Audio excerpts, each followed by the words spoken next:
What's up guys, welcome back to the channel, and today I'm going to build one of my closest buddies his first gaming PC. Now this project has been delayed for over 8 months now. These were primarily due to my health issues, which by the way was also the reason why I was not able to make and post any videos on my channel. But finally I'm really happy that today at least his build is happening as my health is better and a lot of things are getting back to where they should be. So I bought all these parts that you see here based on my discussions with him. Now to begin with, the case and the CPU cooler were actually the trickiest to decide upon, as he wanted a small form factor PC, and after going through a number of small form factor cases, I decided upon the Cooler Master NR200P case and an EK240mm AIO to cool his CPU. Now since this case is not their max version, I had to do some modifications inside this case to have the AIO radiator fit on the top. Now as I'm speaking, the AIO has already been installed inside this case, as I was doing necessary modifications in order to avoid any kind of complications later on. Now for the platform of his system, I have decided to give him an all AMD PC. For the CPU, I chose the Ryzen 7 5800X. It's an 8-core 16-thread processor. Now some of you would think, why a 5800X and not a 5600X? The answer is simple, that I wanted to make his system a little bit future-proof and a little bit more powerful in case he decides to do some kind of live streaming or content creation besides gaming in near future. Now having 2 more cores will certainly help with the performance, and yeah, that was the reason why I went ahead with 5800X instead of the 5600X. Now when we talk about the motherboard, I'm giving him this B550i Gaming Edge Max Wi-Fi motherboard from MSI. This motherboard supports Wi-Fi 6, has a 2.5 gig Ethernet port, besides supporting PCIe Gen 4 and support for 2 NVMe M.2 drives. The GPU for the system will be the Radeon RX6900 XT reference edition, which I think has a pretty decent performance when it comes to gaming or content creation. Now for the RAM, I'm giving him this 16GB kit from G-Skill's Trident Z Neo lineup. These sticks are clocked at 3600 MHz with a cache latency of CL16. In case he needs more RAM in future, he can always upgrade to a higher capacity. So initially I'm giving him the 16GB kit. Now when it comes to storage, I am giving him these 2 NVMe M.2 drives. His boot drive will be a 250GB Samsung's 980 Pro, and for his gaming and file storage, I am giving him a 1TB of Samsung 970 Pro.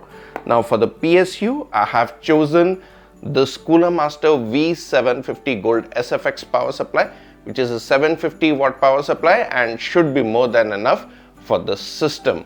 Now I'm going to list all these components used in this build in the description. In case you guys are interested, feel free to go ahead and have a look. Also guys, don't forget to subscribe to the channel and hit that like button, and if you like this video, and don't forget to comment and share this video with your friends and family. So guys, now that you know the various parts that we are going to be using inside the system, let's get to build his PC and give it to him.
Alright guys, so the build is finally finished, up and running without any issues.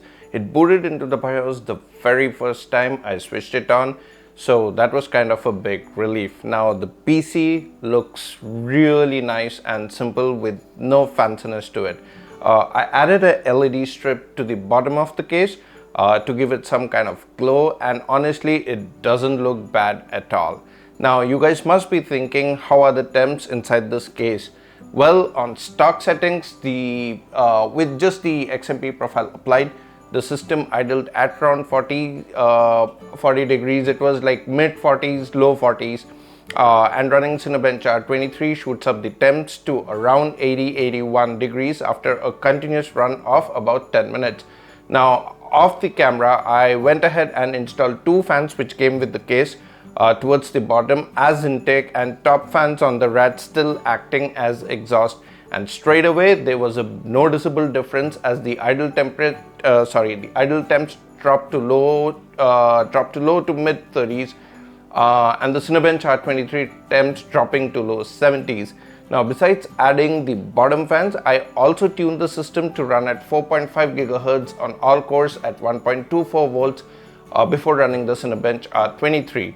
The GPU temps were also pretty okay, with the highest temps registering 74 degrees while running Heaven benchmark.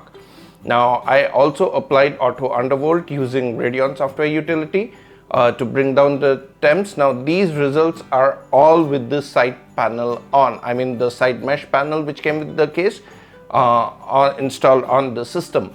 Now, in the end, the system looks fine and works absolutely fine as intended. So, I mean guys, you must be knowing that this is a Christmas gift for one of my friends, and he's not expecting it in any way, as he did ask me about the financial sides of it.